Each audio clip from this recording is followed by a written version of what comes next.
It was a regular Monday evening at our house, tucked away on the edge of a big city. Kevin and I had fallen into our usual routine.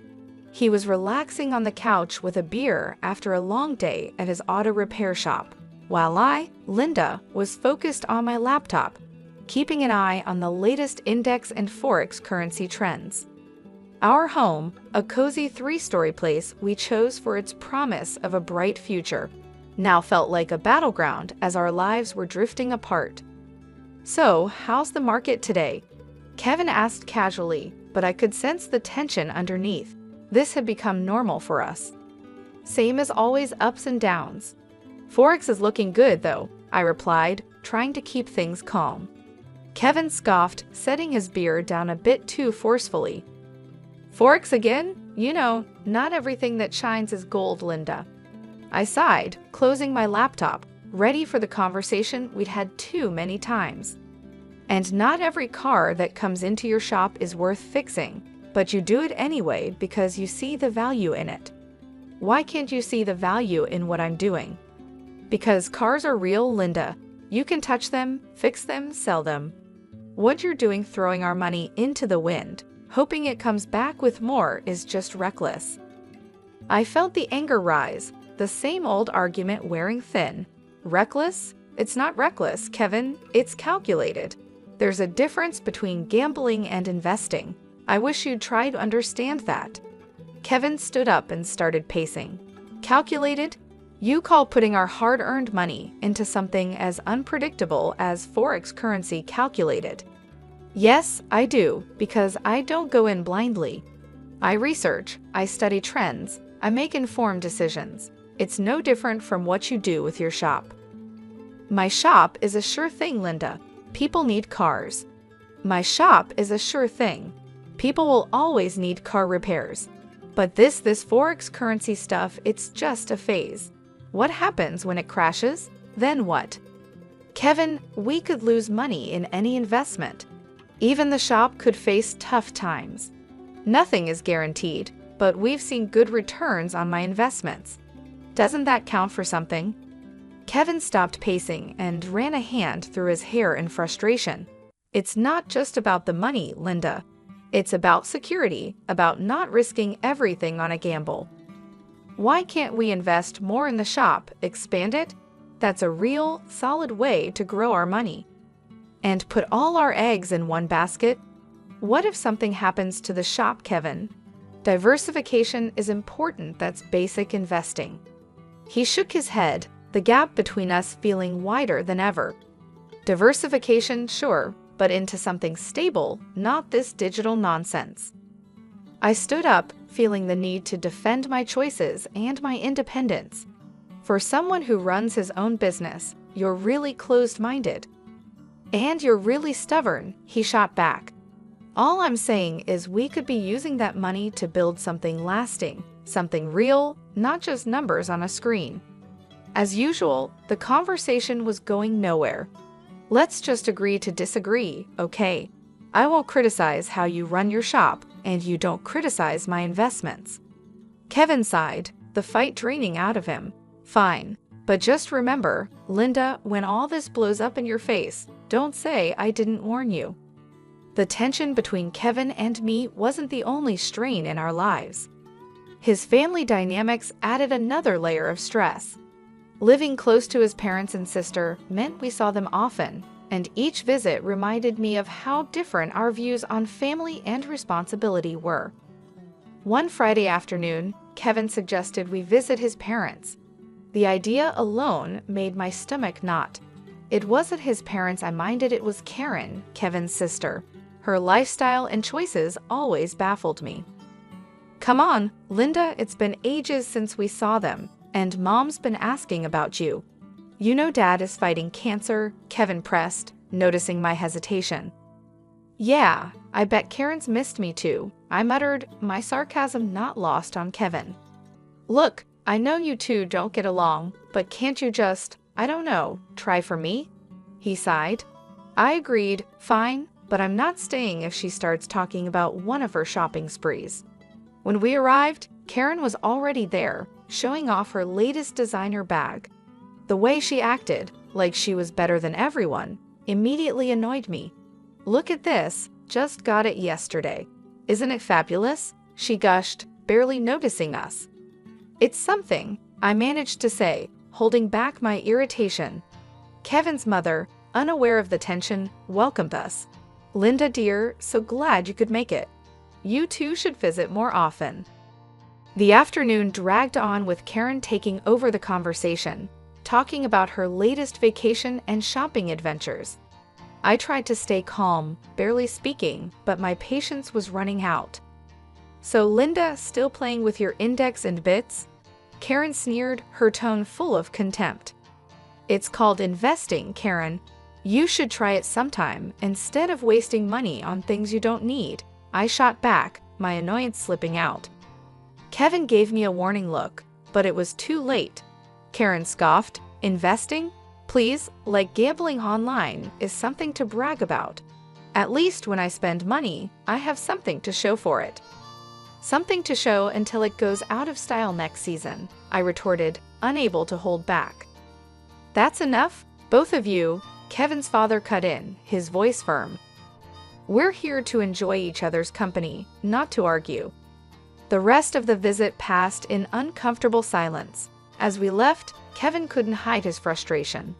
"Linda, why do you have to provoke her? Can't you just let it go for one afternoon?" "Me, provoke her? She's the one who started it with her snide remarks. I'm just not going to sit there and take it, Kevin.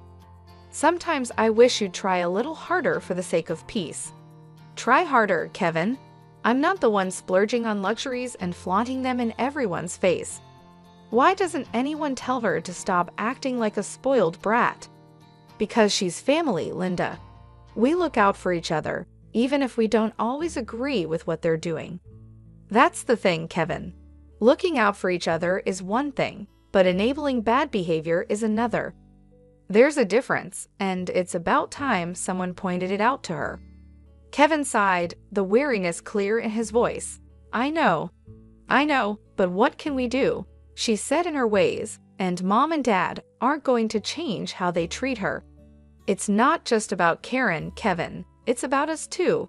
How are we supposed to plan for our future when there's always going to be this financial black hole in your family? "We'll figure it out, Linda. We always do." The news hit us hard and fast. Kevin's dad, Mr. Thomas, had lost his battle with cancer. One moment we were talking about treatment options, and the next, we were mourning. Amid the shock and grief, Karen took charge of the funeral arrangements. It wasn't long before she dropped a bombshell. Sitting in our living room, Kevin looked like a storm cloud had settled over him. "Linda, Karen says the funeral is going to cost $90,000. She expects us to cover half." I almost choked on my tea. $90,000? Kevin, that's crazy. Are we paying for a funeral or a royal wedding? Kevin's face darkened, his eyes narrowing. "Now's not the time, Linda. This isn't about the money. It's about giving my dad the send-off he deserves. $90,000? There has to be a mistake. That's just too much." Kevin's voice rose, and I could see the vein in his forehead pulsing. "My dad just died, Linda, and here you are, arguing over money. What's wrong with you?" I flinched at his harshness. "I'm not arguing, Kevin. I'm just shocked. We've never even spent that kind of money on our own house." Kevin stood up abruptly, his chair scraping the floor. "You know what? I don't need this. I don't need you telling me what's too much for my father's funeral. If you can't look past your spreadsheets for once, maybe you should just stay out of it." His words hurt, but I swallowed my response. This was grief talking, not my Kevin. "I'm sorry, Kevin. I'll transfer the $50,000 to Karen. It's just, this is a lot to take in." Kevin paced the room, his hands buried in his hair, a gesture of frustration I knew all too well. "Yeah, well, it's not just about the money, Linda. It's about doing right by him. And if that means paying whatever it costs, then so be it." When I confirmed the transfer to Karen, Kevin barely acknowledged it. He seemed lost in his own world of grief and anger. The distance between us felt immense, even though we were just a few feet apart in our living room. Walking into the funeral agency, I felt the weight of the world on my shoulders. The past few days had been a blur of grief and confusion, but nothing could have prepared me for what I was about to find out. "I'm here for Mr. Thomas's funeral," I told the woman behind the counter, trying to keep my voice steady. She looked up from her computer with an apologetic expression. "I'm sorry, ma'am, but you're a day late. Mr. Thomas was cremated yesterday." My heart stopped. "What? But I was told the funeral was today." She shook her head gently, her eyes full of sympathy. "The family requested to move the date forward. I'm very sorry for your loss and the confusion." I stood there in shock, my mind racing. How could Kevin not tell me? Why was I kept in the dark about such an important change? Fuming, I dialed Kevin's number, my fingers shaking with anger and disbelief. "Kevin, why didn't you tell me the funeral was moved? I just showed up like a fool, only to find out I missed everything." Kevin's voice was cold and distant. "Because I didn't think you cared, Linda. All you've done is complain about the costs and question every decision. Why would I think you'd want to be there? Because he was my father-in-law, because I'm your wife. How could you just leave me out like that?" My voice cracked, a mix of hurt and fury. "Well, maybe not for long," he shot back, and I could hear the bitterness in his voice. "What's that supposed to mean?" I demanded, my heart sinking. "I'm done, Linda. I can't do this anymore. I can't be with someone who's so indifferent. You care more about your bitcoins and index than this family. I've got the divorce papers ready." His words hit me like a slap in the face. Divorce? Was he serious? You're kidding, right? Over this? Kevin, we can talk about it. We can work things out. "No, Linda. It's too late. The house is going up for sale. We'll split everything and go our separate ways." That was it. I was speechless, the reality crashing down on me. This wasn't happening, it couldn't be. Stunned, I wandered back to the parking lot, feeling lost. As I was heading back to my car, I saw Karen pulling in, driving a brand new luxury car. The sight of it made my blood boil. "Nice car, Karen. Where'd you get the money for this inheritance?" I asked, trying to keep my voice steady.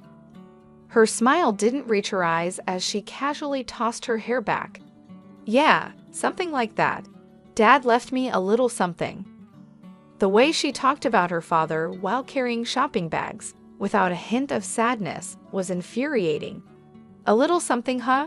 Looks like morning is treating you pretty well." Karen's smile faded, replaced by a smirk.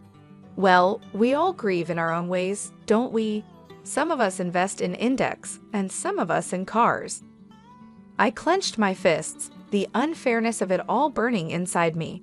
This was all wrong. Kevin and I were falling apart, and here was Karen, benefiting from the chaos. "Enjoy the car, Karen.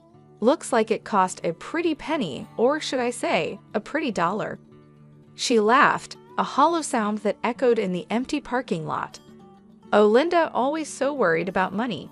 Don't worry, it's all been taken care of." I watched her walk away, her laughter lingering in the air. The man I loved wanted nothing to do with me, and the family I had tried to be a part of was showing their true colors. The days after the funeral felt like I was walking through a thick fog of disbelief and betrayal. The weight of the divorce papers in my bag felt like a heavy burden, a constant reminder of my crumbling marriage. But the sight of Karen's new luxury car planted a seed of suspicion that I couldn't ignore. Determined to find out what was really going on, I decided to visit the funeral home, hoping to uncover some answers. Walking into the funeral home, a mix of suspicion and determination fueled my steps. It felt surreal being there under these circumstances, but I needed answers. The place was quiet, the air filled with a solemn stillness that matched its purpose. At the reception desk, I saw a familiar face, Joyce, a classmate from high school. It was unexpected to see her there. "Joyce," I exclaimed, a bit too loudly for the setting. "I didn't know you worked here." She looked up, surprise crossing her face before she recognized me.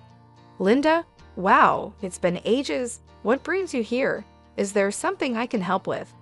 I took a deep breath, preparing myself for the conversation ahead. Yeah, actually, it's about my father-in-law's funeral. I've heard my father-in-law's funeral was arranged here, I said. Joyce's expression became professional, but I could see a hint of curiosity in her eyes. Sure, let me pull up the details. Give me a sec. As she typed, I fidgeted, the weight of the situation pressing down on me. When she found the record, her brows furrowed. Okay, here it is. The service was pretty standard. Cremation was requested, keeping things simple. The total came to $10,000. My heart sank. $10,000? But that's not what we were told. We paid $90,000, or at least, we were led to believe that's what it cost. Joyce paused, her face filled with concern. That's a huge difference. It was Karen who handled the arrangements, right? Everything here is billed at $10,000, no more. The pieces were starting to fit together, forming a picture I didn't want to see. Can you print me a copy of that bill? I need proof. Sure thing, Joyce said, her tone sympathetic. She quickly printed out a copy and handed it to me.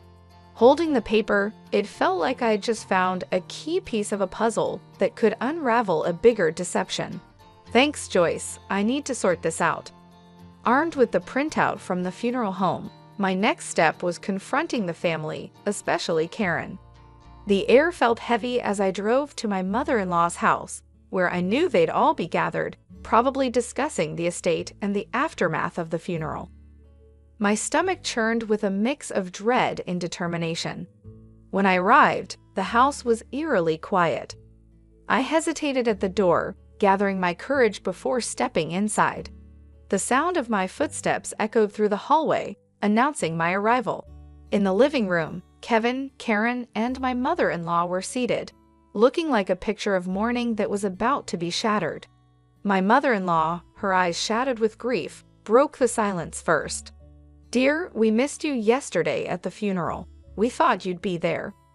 Taking a deep breath, I replied, I was told it was today. I'm so sorry for your loss. My voice was steady despite the storm of emotions inside me. I then turned to Kevin. Can we talk in private?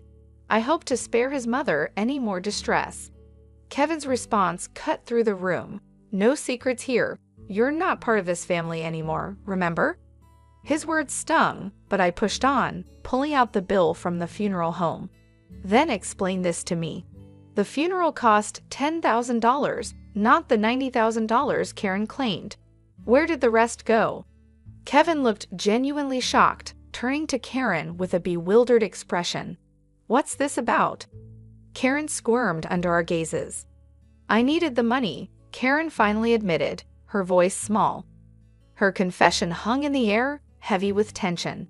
Kevin's mom, overhearing, added, your father saved for his own funeral. I even gave Karen $15,000 more to cover everything. I did the math out loud, feeling the tension rise. $100,000 in total, and only $10,000 spent. Karen, where's the rest? Flustered, Karen admitted to spending the money on a new car for herself, her eyes avoiding mine. I expected Kevin to explode, but instead, he gently told Karen, you shouldn't have done that. Be more careful next time. His response shocked me. Careful? She committed fraud, Kevin, and you're okay with that? Kevin's justification left me stunned. You wouldn't understand. You've got no family. You don't get what it means to stick together. That was the last straw. In front of everyone, I signed the divorce papers with a flourish. Karen, you owe me $50,000. Pay up, or I'm going to the police. Kevin's protests followed me as I walked out, but I didn't look back. I had seen and heard enough. The betrayal was complete, and so was my resolve. As I walked away, the finality of my decision settled in. There was no going back, only forward, away from the lies and deceit that had tainted what I once considered family. Packing up my life into boxes felt surreal, like I was watching someone else's story unfold. The for sale sign outside the house was a stark reminder of how final everything was. By afternoon, I was settling into a small apartment that felt more like a fresh start than a downgrade. That evening, as I was sorting through the remnants of my past life, my phone rang. Kevin's name flashed on the screen, a name I no longer felt any attachment to. I answered, curiosity overtaking my resentment. "Linda, you need to back off from Karen." Kevin's voice came through, harsher than usual. "Back off?" I laughed, cold and sharp. "Not a chance, Kevin. She took from me, and I want it back. Your sister is a thief." Kevin was silent for a moment. "She's family. You wouldn't understand." "Family?" I scoffed. "That ship has sailed, Kevin. As far as I'm concerned, you and your sister are just people I used to know." He tried to argue, but I cut him off. "Save it. Karen has 3 weeks to return my money, or I'm pressing charges, and you stay out of it. You're nothing to me now." Hanging up, I felt a mix of sadness and liberation. The man I once loved was now just a memory. The man I once loved had become just another obstacle in my path to reclaiming my life. 3 weeks later, a knock at my door signaled the return of my $50,000. Karen stood there, her posture defiant, a smirk on her lips. "Here's your money," she spat, thrusting an envelope into my hands. "Happy now, you money-grubbing witch." I took the envelope, my gaze steady. "It's not about the money, Karen," I called out. "It's about principle, about not letting you walk all over people." She laughed, hollow and bitter. "Whatever helps you sleep at night." As she turned to leave, I called out, "Just remember, Karen, karma's real. What goes around comes around." Closing the door, I leaned against it, the envelope heavy in my hand. The money was a small victory, but the real win was standing up for myself, refusing to be a victim of their greed and lies. Life had found a new rhythm, calmer, more predictable when, out of the blue, my phone rang. The number on the screen was one I hadn't seen in a while. It was Kevin, a voice from a past I had neatly put away. "Hey, I need a favor." A big one. Kevin's voice sounded more worn than I remembered. I paused, the suddenness of the call catching me off guard. "A favor? Kevin, we're past favors, don't you think?" "It's Karen. She's in deep this time. Debt's up to her eyeballs, and the wolves are at the door. We've sold everything, the house, the shop, it's still not enough." His words took a moment to sink in. "And you're calling me? Why? I'm not part of the circus anymore, Kevin." He sighed, the sound of desperation clear. "Come on, don't be like that. You got out, made it big with your trading. Can't you spare something for old time's sake?" I couldn't believe what I was hearing. After everything, he still saw me as a lifeline for their mess. Spare something for her, after she nearly ruined us with her lies? You've got some nerve, Kevin. It's not just for her, it's for all of us. You wouldn't be where you are without me, don't forget that, he countered, his voice edged with bitterness. A short, sharp laugh escaped me. "Where I am is despite you, not because of you. You think I owe you. That's rich." There was silence on the line, heavy and uncomfortable. "So that's it then? You're going to turn your back on us?" he asked. "Us? There's no us, Kevin. There hasn't been for a long time. And as for turning my back, I think you've got me confused with someone who still cares." Hanging up, I felt a mix of emotions, anger, yes, but also relief. That chapter of my life was truly closed now. Sitting in the living room of my new house, a place that finally felt like home, I knew I was ready to move on. I had earned with my hard work and determination. I realized how far I had come. This was my sanctuary, built not on lies and manipulation, but on my strength and effort.